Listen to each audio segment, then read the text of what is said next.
Good evening. We've come to the end of the week and you're watching Friday's edition of Newsplus right here on ZTN Prime. My name is Wadzanai Sansole. Thank you very much for joining us. Let's take a look at our top stories. President Emmerson Mnangagwa calls for collaboration between the ruling ZANU-PF policies and government activities in order to keep them people-centered. Zimbabwe's economic recovery continues, supported by tight monetary policy, improving fiscal discipline and favorable external conditions. Stay tuned for more details. The city of Harare says it will address residents' concerns over the flaws with the installed prepaid water meters. We'll give you details on the specific suburbs later in the bulletin. The Mighty Warriors continue their preparations for the Hollywood Bets Women's COSAFA tournament that's set for South Africa this month. That story and more in our look at sport. We now start with our top story. ZANU-PF First Secretary President Emmerson Mnangagwa says there is need for synergies between the ruling ZANU-PF policies and government activities. Now, collaboration between the two must be constructive and people-centered to ensure the realization of national objectives under Vision 2030. He said that the party policy must complement the national institution and that cohesion is imperative for national development. Now, President Mnangagwa was delivering his keynote address at the ZANU-PF Central Committee Strategic Seminar that was held at Gweru Convention Center in the Midlands Province earlier today. We must boldly question ourselves whether we are loyal and patriotic, or humble and respectful in dealing with the masses. The trust and confidence bestowed on us by our membership, along with stakeholders of the party, and indeed the entire nation, should be approached with soberness and reverence. The party is bigger than all of us Central Committee members here.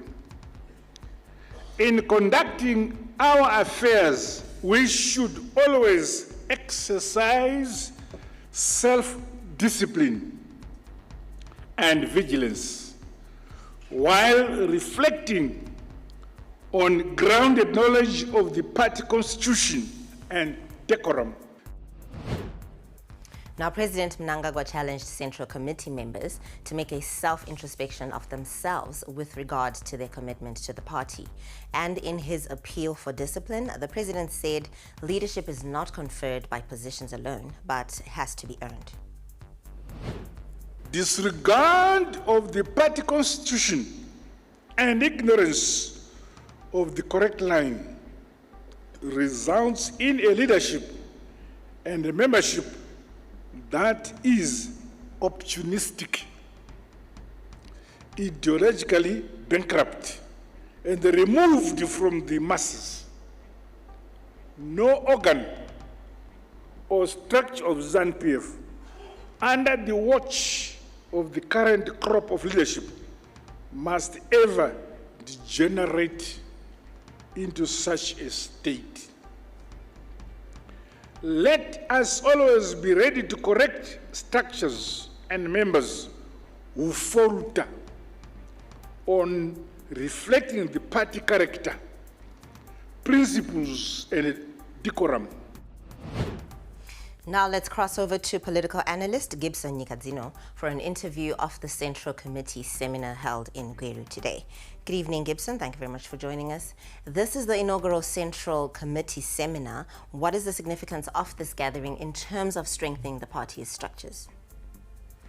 Thank you so much for the key question. I think the significance of this meeting is not only situated in the context of strengthening the party structures, but historically you realize that Gweru was the focal point where in 1964 there was the first inaugural congress by the Revolutionary Party.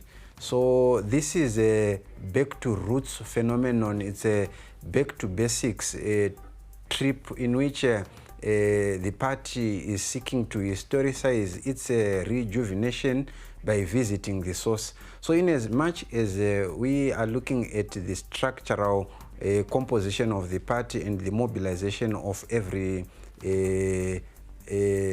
department within the party, I think or structure, it represents the desire to continue with the agenda to ensure that party structures are mobilized towards national prosperity, and also looking at how this can be done by making reference to history, such that when things were done in 1964 to achieve independence in 1980, similarly in 2026 we can do the same to achieve the essence and the goal of the party, which is to deliver national prosperity on the basis of having everyone benefit from the policies of the government. Now, Gibson, the president also re-emphasized the revitalization of the standing committees of the Central Committee towards Sustainable Development. So how important is this for ZANU-PF in fulfilling its mandate as the ruling party? I think the mandate of the party is to deliver what is tangible through practical exercises, which are not only premised on something that is either theoretical or idealistic. So the rejuvenation of these structures, one, it is speaking to enhancing efficiency in terms of delivering party programs. And secondly, it is easy to coordinate and also to mobilize the structures of the party towards the sole goal which the president has been speaking about since the time he came in 2017.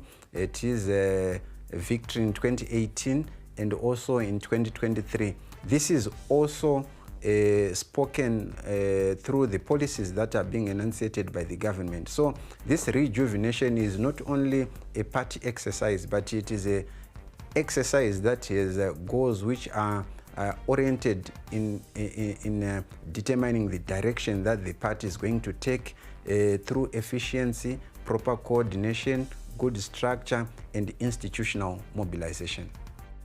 Thank you very much, Gibson, for sharing your insight on the synergy between the ruling party and government. Now, moving on, Zimbabwe's economic recovery continues, supported by tight monetary policy, improving fiscal discipline, and favorable external conditions. That is the assessment of the International Monetary Fund following the conclusion of high-level engagements with Zimbabwean authorities in Harare, which culminated in a staff-level agreement on a staff-monitored program. Now, Ibn Mabunda reports. The IMF-backed staff-monitored program outlines a reform framework aimed at entrenching macroeconomic stability and strengthening policy credibility. The IMF says the program is aligned with Zimbabwe's National Development Strategy 2 economic blueprint and forms part of broader efforts to rebuild confidence and advance re-engagement with the international community. Going forward, we also discussed how to build on these recent gains, and also in line with the RBZ just published strategy, how to move into the direction of strengthening this monetary and FX framework even further. The program builds on recent stabilization gains. Annual inflation fell to 4.1% in January 2026, reaching single digits for the first time in nearly 3 decades. Authorities say the focus is now on locking in these gains, deepening confidence in the ZiG, improving foreign exchange market functioning, and rebuilding reserve buffers. Finance, Economic Development and Investment Promotion Minister Professor Mthuli Ncube says fiscal discipline remains central to sustaining the recovery and advancing the country's arrears and clearance agenda. Because once we've demonstrated that we've enacted these policies successfully, it makes it easier for us to then approach potential sources of bridge financing to enable us to clear the arrears, at least in the first round, for the IFIs, which is the World Bank FDB, as well as the European Investment Bank. Beyond stabilization, the program places strong emphasis on social protection and inclusive growth. The Zimbabwe Social Registry is set to be fully operationalized to improve the targeting and delivery of social assistance, ensuring support reaches households most in need. The social spending here, first of all, will deal with the registry, which will allow you to execute on the social protection program. But also it is also multifaceted, as you know. It covers food assistance, the BEAM program, for example, or all manner, the health side. On the monetary front, the program supports continued tight policy settings, stronger coordination between fiscal and monetary authorities, and reforms aimed at sustaining exchange rate stability. Reserve Bank of Zimbabwe Governor Dr. John Mushayavanu says strengthening the foreign exchange regime is key to preserving confidence and maintaining price stability. I think the other question from ZTN Prime was also to do with creating the demand for it. We want to deepen the price discovery mechanism, and to that extent we are going to introduce a foreign exchange trading system which will enable buyers and sellers to interact anonymously and be able to make trades as people. Now, monetary as well as fiscal discipline, as well as consonance between the activities of Treasury and those of the Reserve Bank of Zimbabwe will be strategic as Zimbabwe navigates the staff-monitored program of the International Monetary Fund. Reporting for ZTN Prime, I'm Ibn Mabunda, Zimbabwe's capital, Harare. Now, for further insights on this subject, we are now joined live by Mishek Ugaro, the Vice President of the Zimbabwe Economics Society. Good evening, Mishek. What's your opinion on the feedback given by the IMF on Zimbabwe's fiscal and monetary reforms? Good evening. It's positive. The fact that there is an agreement that has been reached for another 10-month SMP or staff monitored program with the IMF.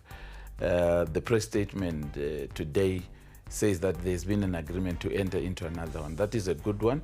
It shows that the last SMP program was attained successfully, and now we're going into another one, which continues, I think, to gain the country more confidence, and probably will open now the international market for us. It increases confidence on Zimbabwe. Now, Mishek, the SMP forms part of the Zimbabwe's broader strategy to build a credible reform track record and advance Zimbabwe's re-engagement with the international community, right, on arrears clearance and debt restructuring. Could you tell us why this is important? It's important. Precisely.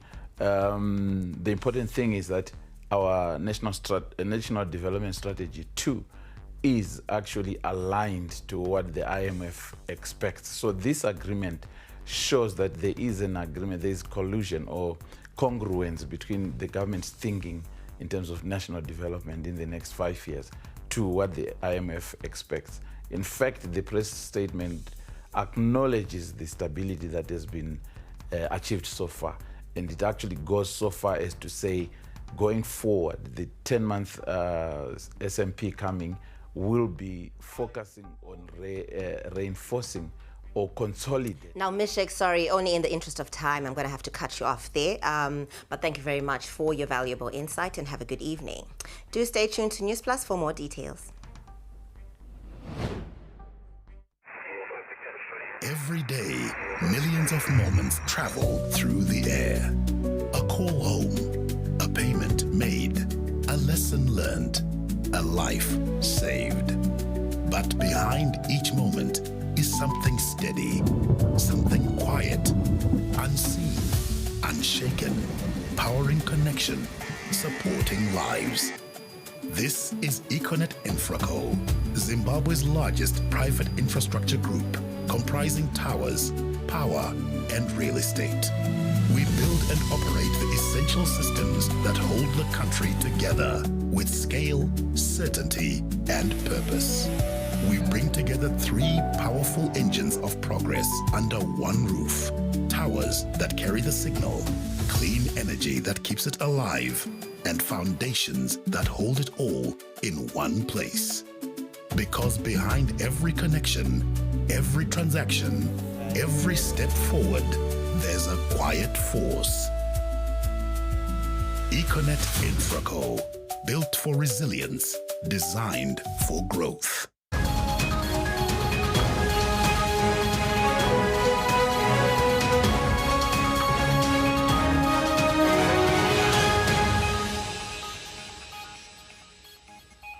You are watching Newsplus. Thank you very much for staying tuned. Now, moving on with our bulletin, the elderly, including both men and women from Chitungwiza, have expressed their gratitude for initiatives that complement government's efforts to provide free, regular medical health services.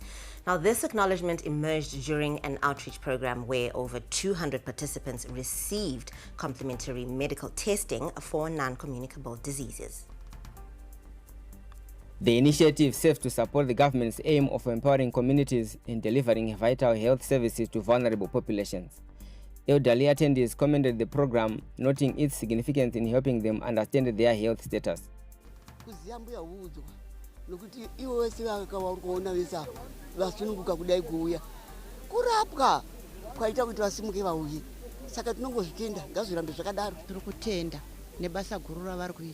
Taifunga kuti machembere tinotarisirwa pasi asiyo vatisimudzirawo nokutambura kwedu neuchembere wedu nokurwara kwedu. Tikona zvinhu zvekutibatsira isisu atisino mari kukwanisa kuenda kuzvipatara, saka zviri kutotibatsira kuya kwataita panapa ningosino mari kuenda kuchipatara, saka waita chirongwa ichi watotibatsirawo zvakanaka chaizvo. Dr. Cletus Masia, one of the participating doctors, stated that they are implementing this initiative for the elderly in partnership with local preacher Passion Java, Rafa and Zarepath Health.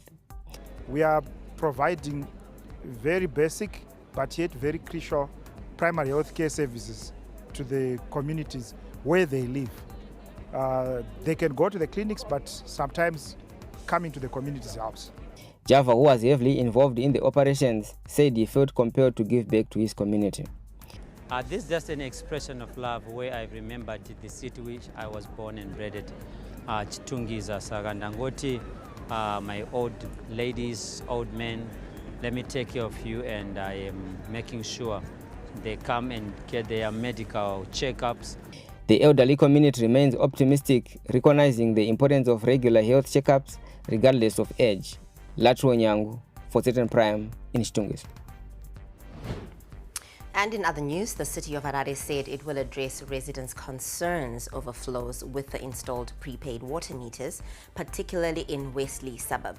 Now, this follows reports that residents were receiving higher than normal bills, resulting in an outcry. And Harare Mayor Jacob Mafume attributed most of the high charges to post-meter leakages. So we have to look at the household to see what's causing them to be getting water. Some were used to leaving, taps open, their valves, their cisterns, and other habits that cause water to leak throughout the night, and they have to watch those things. You can't no longer use a hosepipe the whole night like that they used to do. So, as part of corrective measures, the city of Harare says residents who were overcharged will be compensated through credits to residents' rate accounts or future water bills. And the council also said there are ongoing pipe repairs pledging to resolve outstanding complaints on a household-by-household basis. We've got ways of compensating you. It can be credited to your rates bill. It can be credited to your future obligations. It's easy to deal with excess payment of money. What we are more worried about is making sure that this system is implemented correctly and that it works. Anyone who has lost money, it will be compensated anyway. Remember, a ratepayer has a continuous relationship with the city. Newsplus will be right back.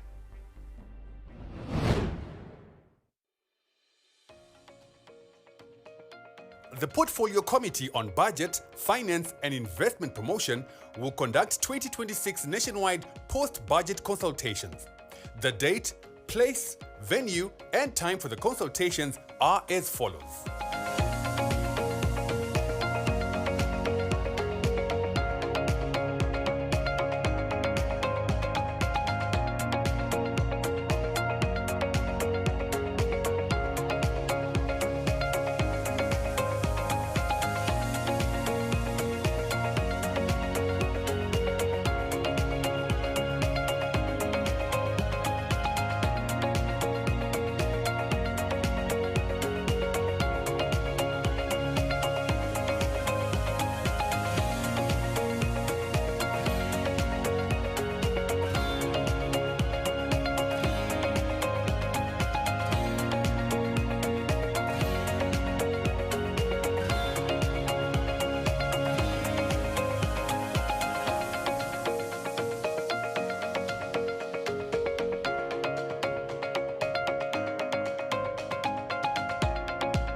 All those who will be putting on military uniforms, signs of ranks, flags or badges, and political party regalia will not have access to the public hearings.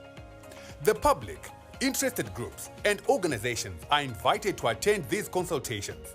Written submissions and correspondences are welcome and should be addressed to the Clerk of Parliament. Attention! The Portfolio Committee on Budget, Finance and Investment Promotion, Mount Hampden, PO Box CY 298, Causeway, Harare. Submissions can also be made by email through the email address clerk@palzim.gov.zw. The Parliament of Zimbabwe, a strong, independent, people-driven, world-class parliament.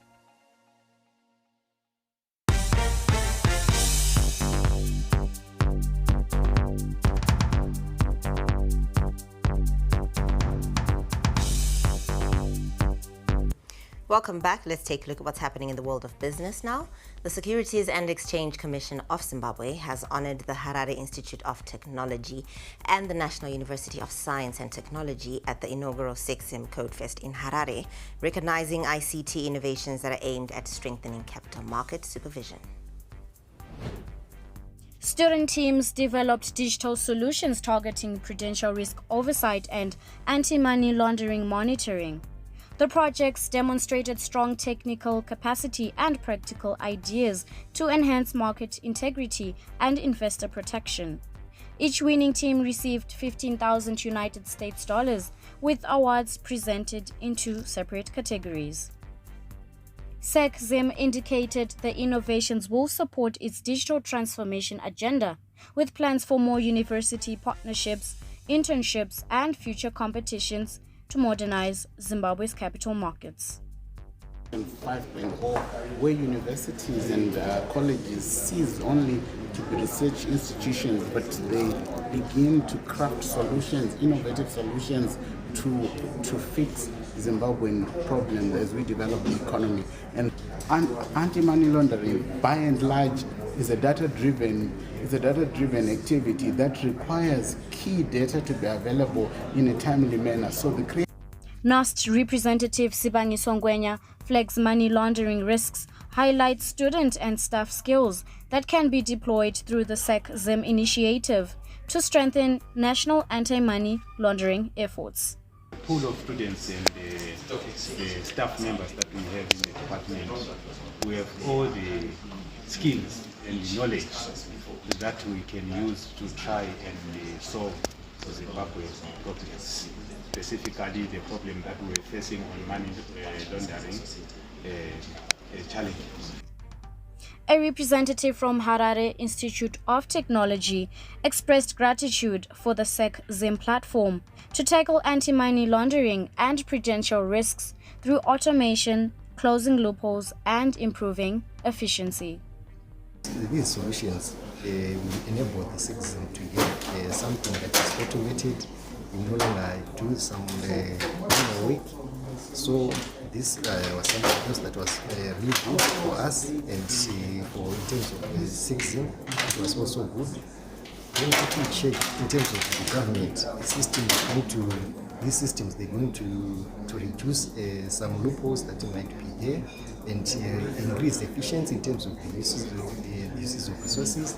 The SEC Zim Code Fest highlights how innovation and talent from Zimbabwean universities are shaping the future of capital markets, reinforcing transparency, efficiency, and investor confidence across the country. For ZTN Prime, I'm Hannah Mapisire. Coming up is sports.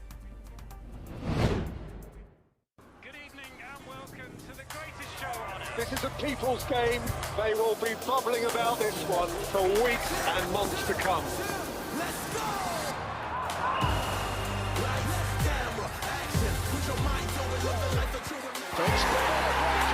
Wherever you are, whatever your reason, it's on SuperSport all season long. Reconnect and stay connected to DSTV Compact and get the best football on us.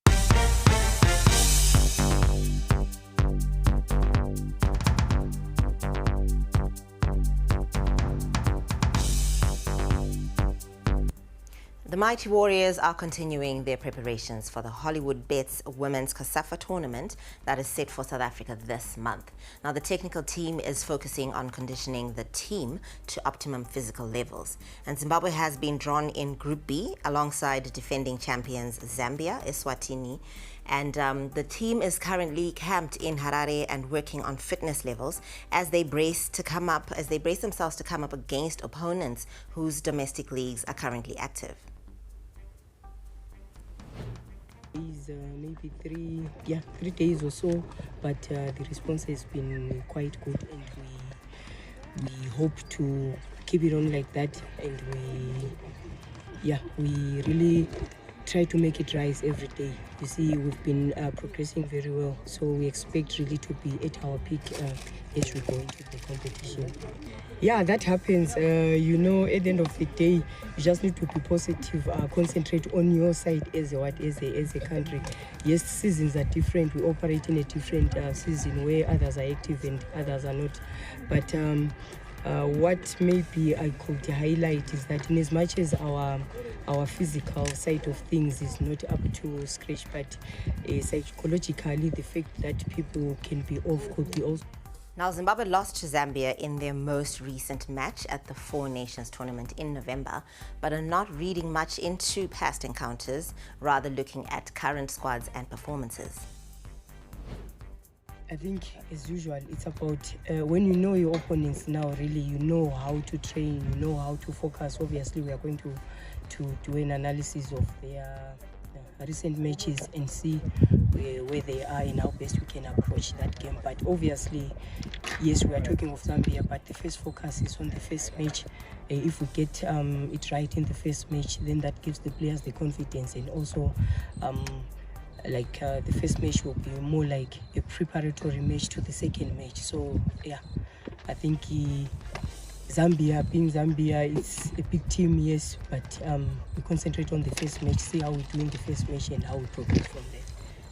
We just a few days into camp, and the focus really was on the physical aspect, but talking from the previous tournament, we saw where our shortcomings were, the mistakes that we made when we played against Zambia.